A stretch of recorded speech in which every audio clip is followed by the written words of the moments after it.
How do you keep up with this stuff?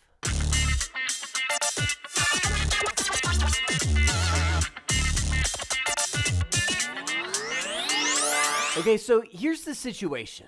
You've got a job, you've got a family, you've got kids, you have baseball practices, you're into the day-to-day, life is happening, and you're starting to notice a drift between the stuff that you do and the stuff that you know is out there because you're on the internet, you see other companies, you have friends, and they're deploying all kinds of cool technology, and you are starting to feel like your technical skills are dwarfing and not evolving like you know that they should. So let me boil it down. How do you stay technically relevant in a world that's constantly moving when it seems like there's not much happening different at your job, or you're just consumed with the day-to-day of your job? So I've got 5 reasons for you. Actually, I have 6, but somebody told me somewhere if you say any more than 5, people aren't going to watch your video. So I have 5 and then a bonus if you want to stick around. Here we go. First and foremost, know that you are more than a cog in the wheel. And by the way, these little bullets I put right here, they're for me. If you want to read them, you can. Just to guide my thoughts.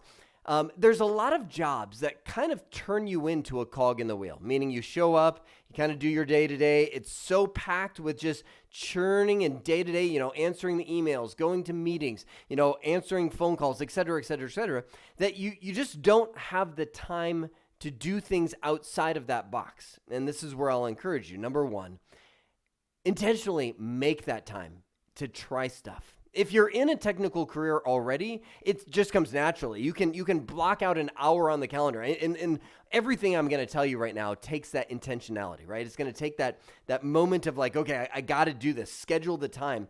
Block that time out on the calendar to just try stuff. Now, don't label it try stuff.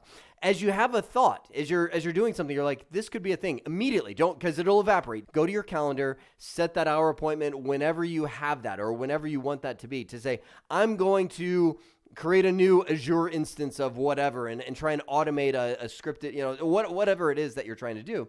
And then don't limit it to the stuff that you know. Know that anytime you learn something new, I do this for a living, education, right? And anytime you learn something new, there's always a resistance. You're like, I don't want to do that.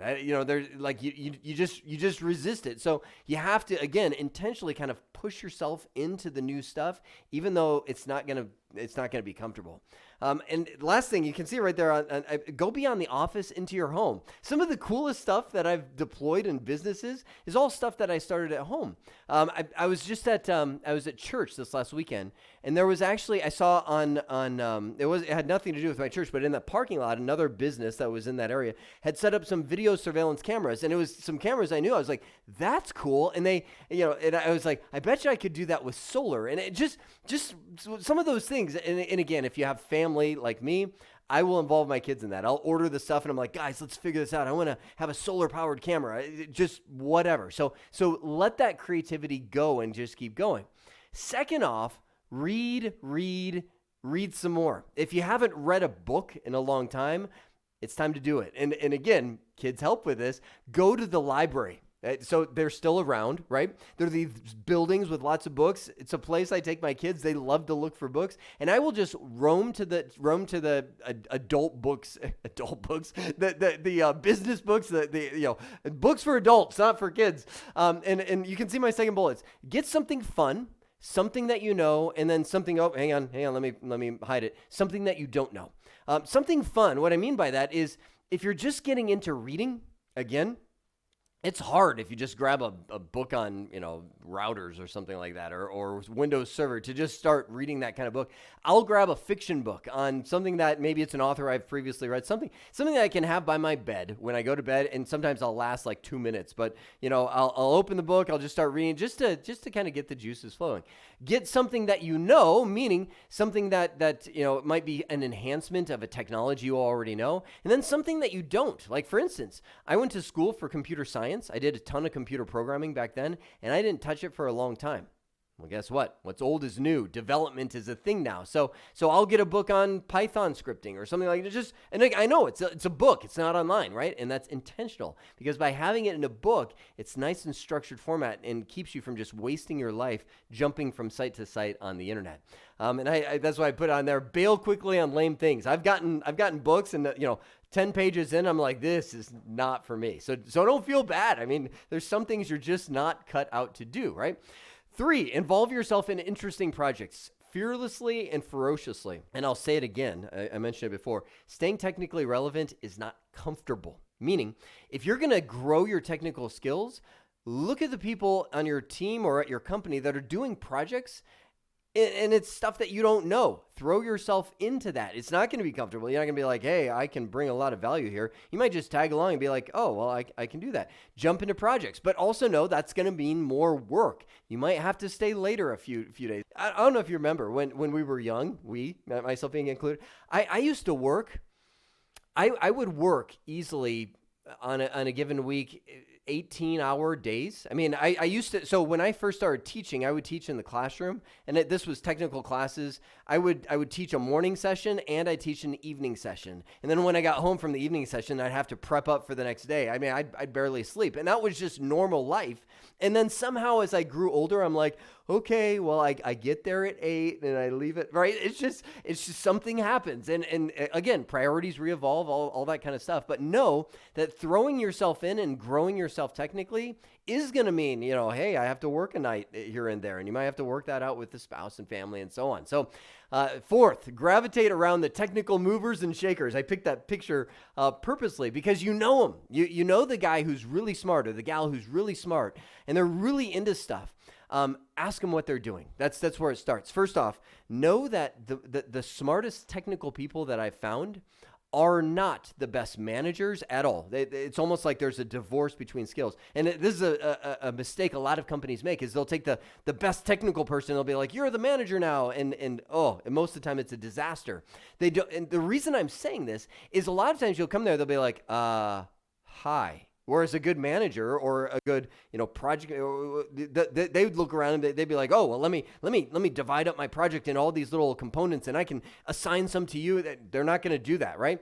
So watch what they're doing. Ask them if you can help. And most of the time they're probably going to be like, I'm not sure what you could do. And it'll probably take a little coaxing. That's where I'm like, tell them where you can help, just watch what they're doing. Be like, well, could I create those users? Could I, or whatever it is they're doing, try to understand enough of it that you can add value to that. And they'd be like, oh yeah, that would actually be great if you could do that. And before long, you're having people coach you and grow you on technical skills. All right, number 5, recognize that it's impossible to stay current on everything, which is absolutely true. You want to align what your company really needs, or I'll just say a company really needs, with what you enjoy. I'll call that the magic mix, right? Where you can find something, people, matter of fact, I'll put a link to it at the end of this video. People will say, oh, just follow your passion. So dumb because most people's passion have nothing to do with what a business actually needs. The magic mix is when you find something that a company needs that you're like, I really enjoy that. I'm really good at that, right? That's what you want to strive for. The biggest thing that you can do is focus on your ability to keep learning anything. That's my second bullet right here. It's impossible to know everything. So don't feel like as you're watching the cloud technologies evolve and development being the new skill everybody wants, don't feel like, oh my gosh, I have to learn everything. That's not true. You need to focus your learning potential on what the company needs because there's too much out there to learn. There's too much out there to stay current with. I'll give you an example. I am a CCIE emeritus. Do you know what that means? It means I got certified in one of the most difficult networking certifications that exist on the planet.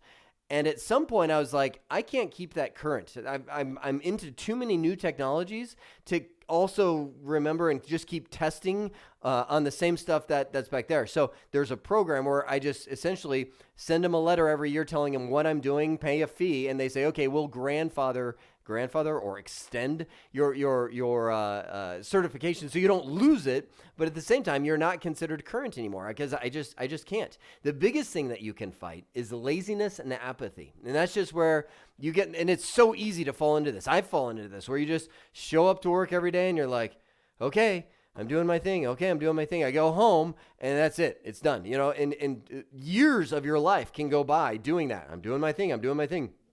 Okay, I'm going home. If you're not growing, you're shrinking. You're in the technical world because the technical world is evolving beyond you. Okay, number 6, the one that I'm not supposed to have. Know that a pure technology path may not be the end of your growth. A lot of people, especially if you started in technology, feel like you have to stay in technology. And that's not the case. As you grow, you'll start forming relation. I mean, I chose this picture for a reason. That gal is standing outside the server room, right? At some point, she probably was standing in the server room doing all of the whatever stuff is going on in there. I mean, it could be anything, right? But now she's on the outside. Now she manages the crews of people that go in there. Now she does the project management for that. Maybe she does the technical writing that goes alongside of the technical doing that comes in. I mean, there's no shame in stepping back from the field. After a season, and I'll say I've gotten here many times, technology may begin to look the same, where you're like, oh, that's cool. Okay, so that's pretty much the same as this. And your ability to learn it will be so much faster because you'll already have the content. I mean, at the end of the day, so much I could say. The cloud, right? The cloud isn't anything new. I know everyone's like, the cloud is just putting servers in a data center. It's just the fact that we have high-speed connections to them that we can now host there. I mean, we've gone back to mainframes, right? So I've been in technology long enough that I'm like, oh, okay, so we're kind of it's just shifting, right? And there's so much. I know a lot of people will be like, he doesn't understand. I understand the cloud, right? It's nothing new. It's making things so much easier by packaging old stuff in an easier to access way. Anyway, not enough on that. That's 6 ways I believe you can stay technically relevant. And number 6 isn't really how to stay. It's more so how to be okay with the fact that you may not be designed to be technically relevant for the rest of your life. It's that simple.